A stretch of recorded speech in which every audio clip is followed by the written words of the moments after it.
We didn't have a house when I was born. हम लोग slum में रहते थे because जिस तरह से हम स्लम में रहते थे और बाथरूम शेयर करते थे, it was very difficult. भाई साहब, nothing comes free. You need to work hard towards your success. कोई there is no shortcut to success. दुनिया में रहना है तो काम कर प्यारे.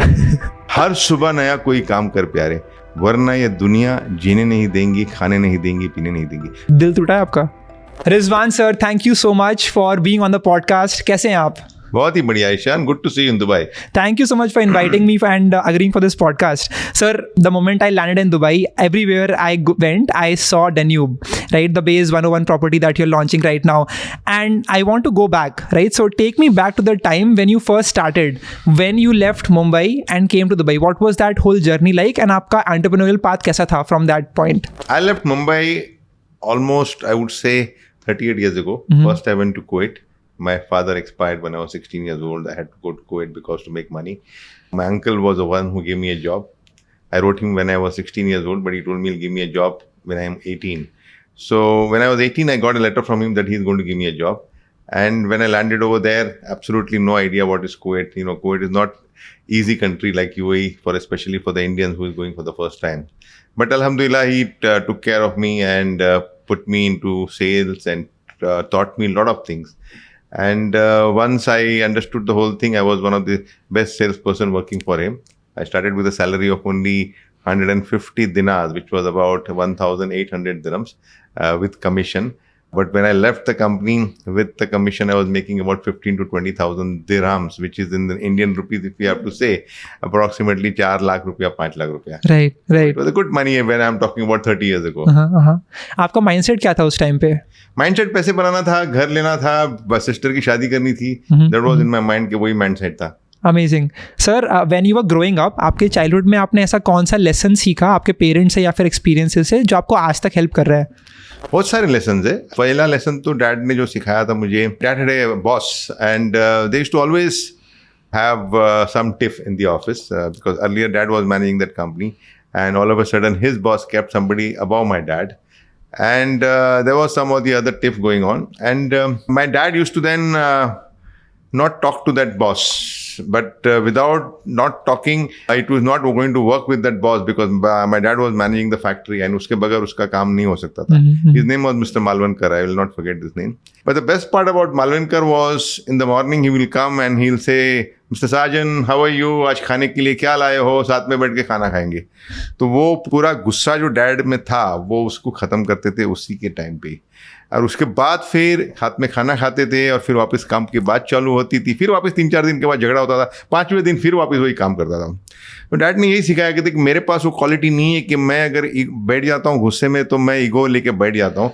लेकिन I wanted to become like Malvankar because गुस्सा रख के फ़ायदा नहीं है. गुस्से को इमीडिएटली ख़त्म करना है उसको, क्योंकि अपने को काम निकालना है आगे जाके. तो that is one of the lesson which I will never forget. ऐसे बहुत सारे लेसन है बट अपने पास कितना time, I don't have also so much time, but this was one of the lesson which I learned when I was not even 16 years old. Right. आप मुंबई से Dubai आए हैं, बट ऐसा कुछ है जो आप मुंबई में मिस करते हो, लाइक मुंबई के बारे में जो दुबई में नहीं है? मुंबई में मेरा बचपन गुजरा है तो बहुत कुछ मिस करता हूँ. मुंबई का खाना, मुंबई की गलियाँ, मुंबई के दोस्तों, मुंबई की मेरी पुरानी गर्लफ्रेंड्स, बहुत कुछ. गर्लफ्रेंड्स?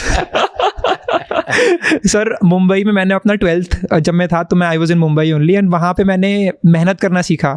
तो पूरे दिन मैं ऐसा कांदीवली से जाया करता था गोरेगांव साइड पढ़ाई करने के लिए and I used to go back as well.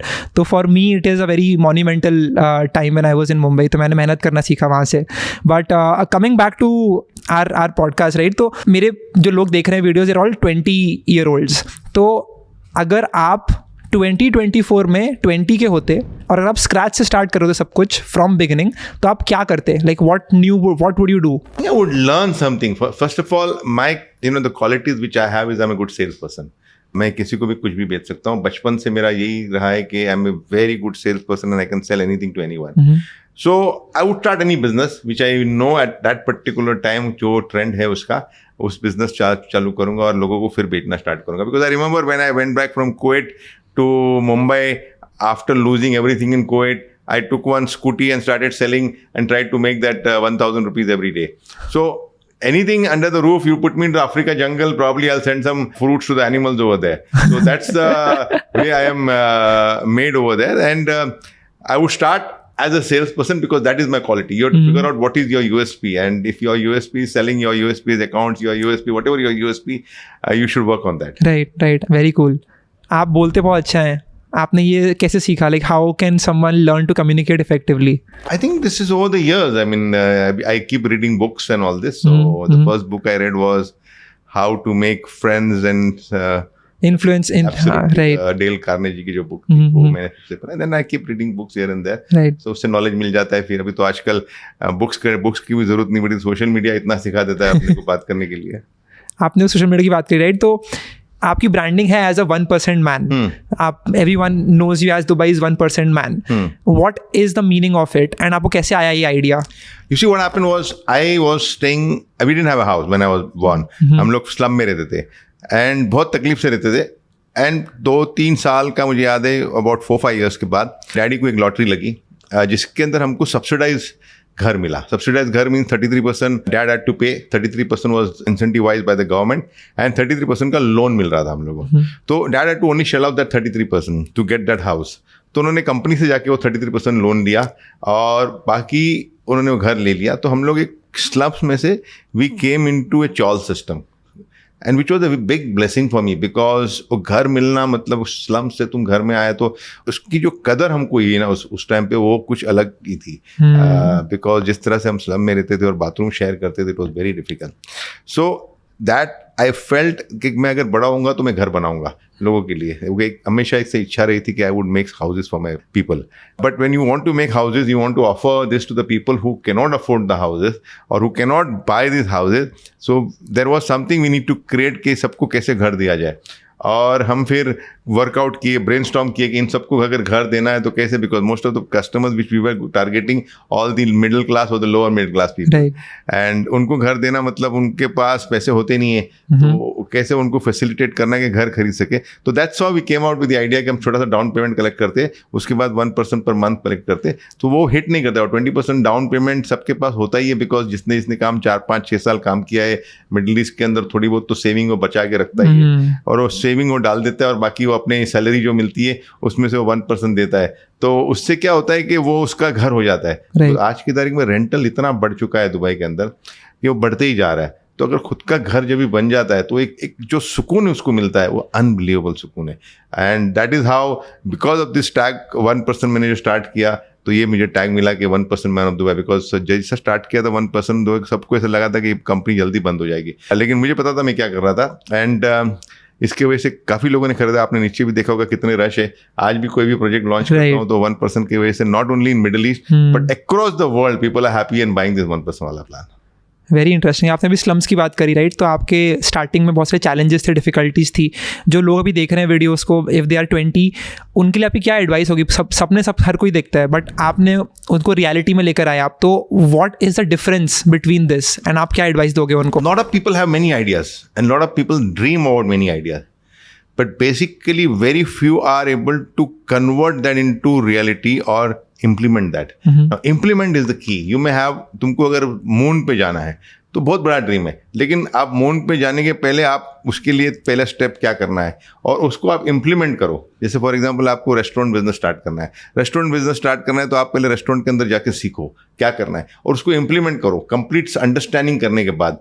वरना अगर खाली ड्रीम करते रहोगे कि मैं रेस्टोरेंट बिजनेस डालूंगा, ये होएगा, मैं खिचड़ी पकाऊंगा, मलाई पकाऊंगा या खीर पकाऊंगा, तो उसमें कुछ नहीं होने वाला है. पहली बात आप समझो और इम्प्लीमेंट करना सीखो. कोई भी आएगा एग्जीक्यूशन लेवल करना सीखो. हमारे अगर आप कंपनी का सक्सेस देखोगे, इन सबको पता है मेरे आसपास जो काम करते हैं कि बॉस के पास जाएगा टक टक टक, यस करना है करना है और करना है तो इस तरह से करना है, आगे बढ़ो.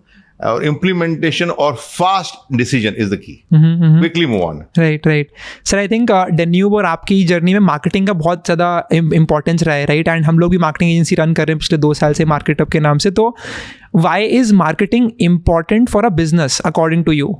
देखो, मार्केटिंग सबसे ज़्यादा इंपॉर्टेंट है. जब भी हमारे पैसे नहीं थे, जब भी हम बिलबोर्ड नहीं लगा सकते, तभी भी हम एक गाड़ी आती थी 4 व्हील ड्राइव और 4 व्हील ड्राइव के पीछे टायर्स होते थे जो टायर के ऊपर कोई कवर नहीं होता था. तो तब से हमने स्टार्ट किया मार्केटिंग करने का. टायर के ऊपर कवर लगाना, उसके पीछे हम डालते थे Danube building material, number 1 building material company. और वो लोगों को पता चला कि एक बिल्डिंग मटेरियल कंपनी यहाँ पे है। और उसके बाद जैसे जैसे पैसे आ गए तो डिफरेंट वेज में, जैसे रेडियो में, टीवी में, अभी बिलबोर्ड भी आपको नजर आएंगे, एयरपोर्ट्स पे भी नजर आएंगे, टैक्सीज में लगा रखा है नजर आएंगे, right.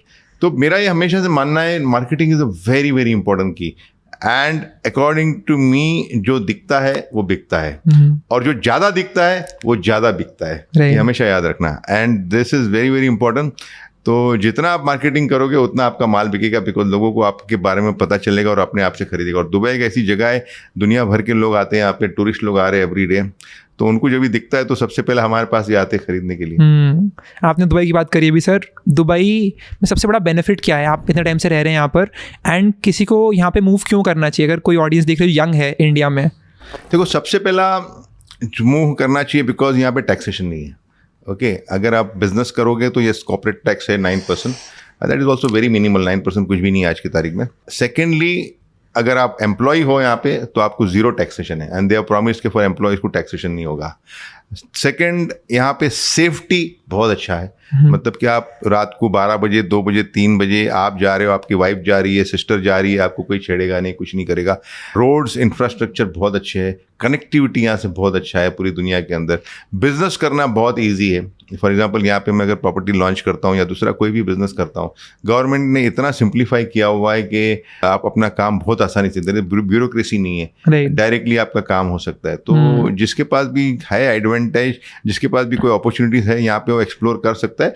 Of course competitiveness because of this is very high, competition बहुत ज़्यादा हाई है, बट अगर आपके पास है यूएसपी तो you can really survive. But that's why I am telling you, अगर this is the right place जिसको मूव करना है दुबई के अंदर, तो बहुत अच्छा। हम लोग यहाँ पे और सुकून से रहते हैं ना, कोई किसी साथ झगड़ा, पाकिस्तान इंडिया भी साथ में मैच देख के, हिंदू मुस्लिम भी साथ में मिलकर देखते हैं, there is no fighting, nothing going on, सब अपनी खुश से रह रहे, सुख से रह रहे, काम कर रहे हैं, घर जा रहे हैं और एंजॉय कर रहे हैं।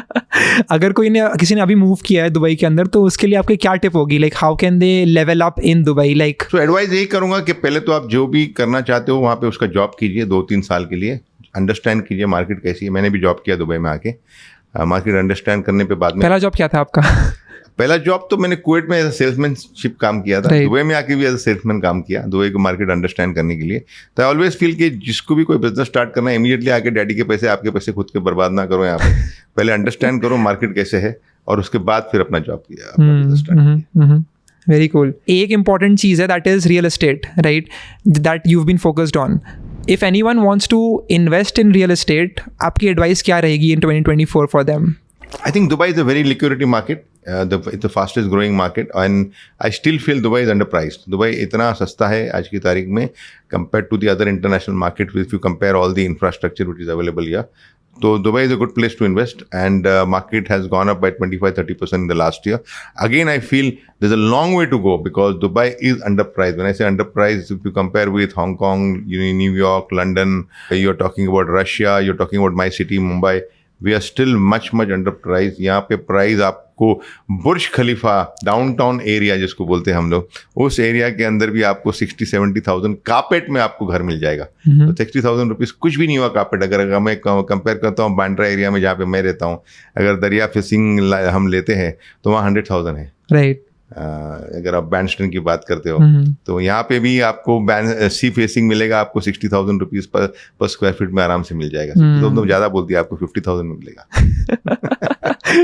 Very cool.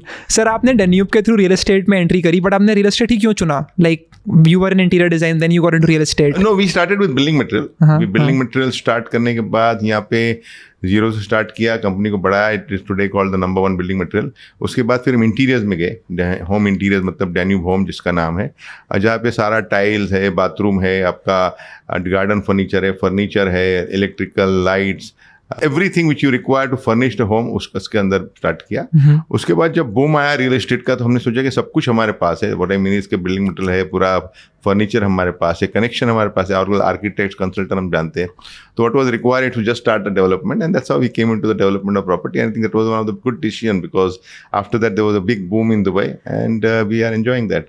Very interesting. अगर किसी को रियल एस्टेट बिजनेस में एंटर करना है तो वो कैसे कर सकता है? आप उन्हें क्या एडवाइस देंगे? Dubai is very easy. Enter करना है तो बहुत आसान है। अगर आपके पास आइडिया है, एक्सपीरियंस है और पैसे है, ऑफ कोर्स कोई भी ब्रांड बनाने के नाम टाइम लगता है. फॉर एग्जांपल अगर मैं इंडिया में जाके स्टार्ट करता हूँ या मैं अमेरिका में जाकर, if I am starting in America, I have to create that name for myself, but otherwise it's very easy. Sir आपने डेन्यूब में लोगों को हायर कैसे करते हो आप? Like what is the one quality that you look for when you hiring people? Stability. जब इसका सीवी देखता हूँ सबसे पहला, तो मैं देखता हूँ कि बंदा कितने फास्ट जॉब चेंज कर रहा है. मुझे देख रहा हूँ कि 1 साल 1.5 साल 2 साल में जॉब चेंज कर रहा है, वो बंदे का सीवी बाहर फेंक देता हूँ. बिकॉज मुझे पता है कि जब तक वो सीखेगा 6 महीना 8 महीना, उसके बाद 1 साल के बाद बोलेगा मैं और जॉब पकड़ रहा हूँ नई अपॉर्चुनिटी के लिए, तो मेरे लिए काम का नहीं है. तो सबसे पहला मैं देखता हूँ उसकी स्टेबिलिटी. फिर बंदा किस तरह से ग्रूम करके आया अपने पास. थर्ड इम्पोर्टेंट इज दी उसका ट्रैक रिकॉर्ड क्या है. Whether he is in a position from where he is there, is in the same position for the last 5 to 10 years, or he has been growing by the ladder in that company. अगर वो grow कर रहा है और stable है तो फिर उसको रखता हूँ. अगर नहीं ग्रो कर रहा है उसका मतलब ये काम का बंदा नहीं है. So one last question before we enter into the rapid fire round, and that is, if you were in my shoes, what question would you ask Rizwan Sajan? You asked me a lot of questions. Like what is one question you would ask yourself? How do you make your money? And what is the answer to that? That's a secret. I would not share it. Very cool. All right, let's do the rapid fire round. So I asked on Twitter that I am interviewing a Dubai billionaire today. What question do you want me to ask him? So let's quickly get started with it. The first question was, what is the best and worst purchase you've had? I think the best purchase which I had is buying the property. When I bought my house, which I'm staying right now, and that has appreciated a lot. And I think that's the best purchase which I've done. It's Emirates Hills. I stay over there. So if you see on the Google, you'll say Rizwan Sajan's house. You'll get to know that what house is that. Google किया कभी आपने खुद को? हाँ नहीं, Google नहीं, मुझे पता है Google पे इसके व्यूज अच्छे आए थे. एंड किसी और ने यूट्यूबर ने लिया था, तो काफी उसका वायरल हुआ था video. Very cool. It's a very beautiful house we have made. So I think that was the best purchase which I have.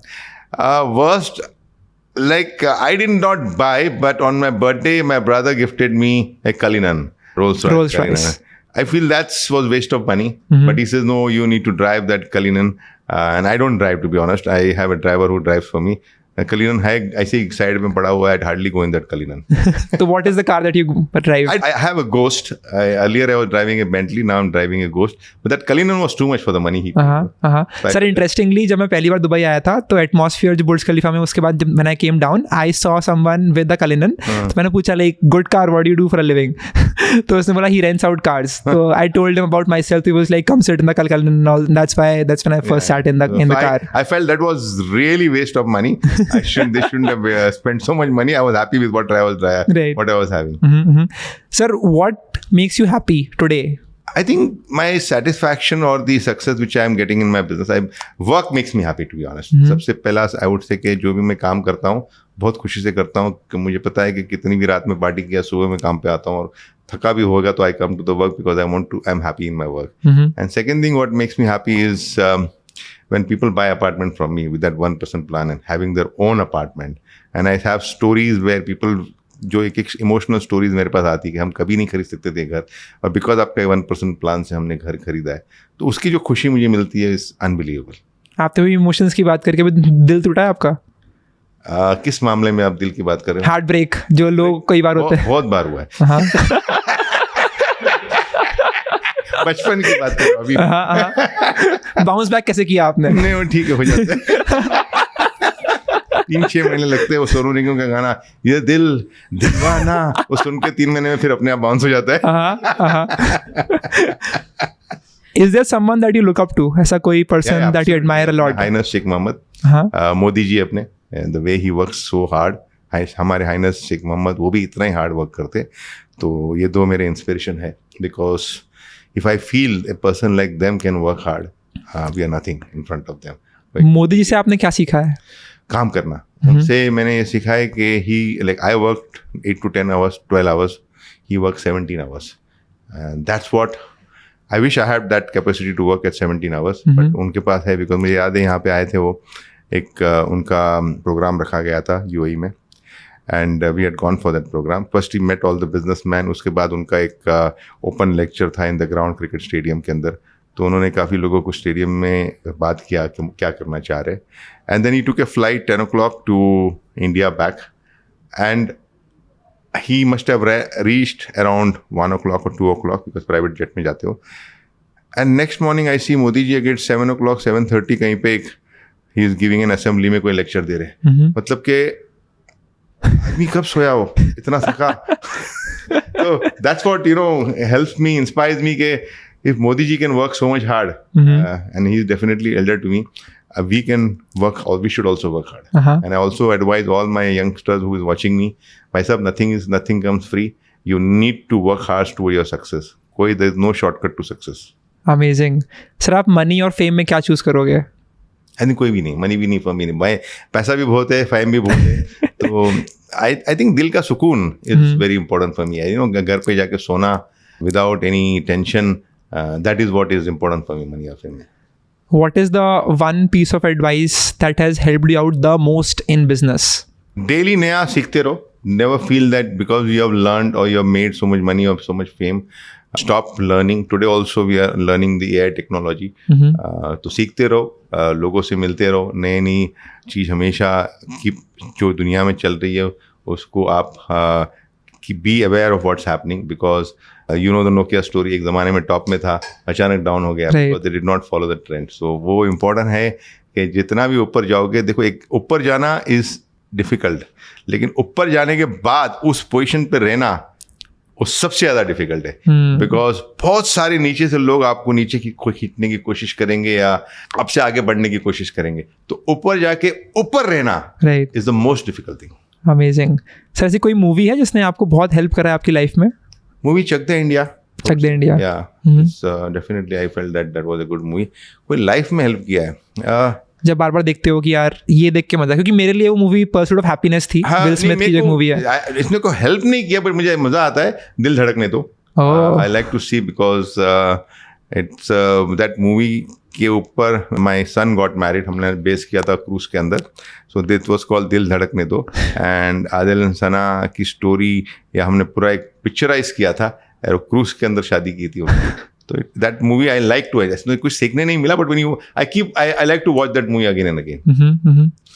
And there was one movie Corporate, वो भी अच्छा था. कॉर्पोरेट, या अमेजिंग. ये देखेंगे वापस जाते हैं. विपाशा बासु की वेरी लवली मूवी. हाँ, गाना मुझे बहुत पसंद है, जैसे गादारी का मुझे याद दिलाती है अभी. एक गाना सुबह सुबह उठता हूँ तो मेरा फेवरेट गाना है जो मैं हमेशा आई वुड से हफ्ते में 3-4 बार तो गाता ही हूँ. और वो गाना ये है कि दुनिया में रहना है तो काम कर प्यारे, हर सुबह नया कोई काम कर प्यारे, वरना ये दुनिया जीने नहीं देंगी, खाने नहीं देंगी, पीने नहीं देंगी. काम तो करना ज़रूरी है, लेकिन मोस्ट इम्पॉर्टेंट हर सुबह नया काम करने की ज़रूरत है, कुछ नया सोचने की ज़रूरत है, वरना तुम आगे नहीं जाओगे. Amazing. That was Rizwan sir. Thank you so much for taking out the time. बहुत अच्छा लगा आपसे बात करके. Thank you Ishan. Thank you for coming over.